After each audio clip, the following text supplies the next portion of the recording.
তো এবার আমরা চলে এসেছি জর্জিয়ার একটা বিখ্যাত স্ট্যাচু, যেটা হলো মাদার অফ জর্জিয়া। একটা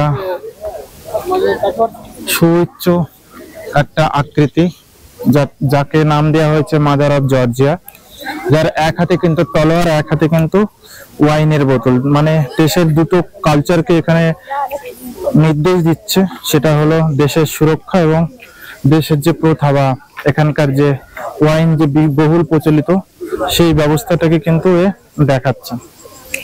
তো এটা হলো মাদার অফ জর্জিয়া, যেটার ফেসটা কিন্তু সিটির দিকে মুখ করা, মানে সামনে থেকে আপনি এটা দেখতে পাবেন না। এখান থেকে আপনাকে সিটি থেকে বিভিন্ন জায়গা থেকে এটাকে দেখা যায়। সামনে থেকে দেখতে গেলে আপনাকে সিটিতে গিয়ে দেখতে হবে।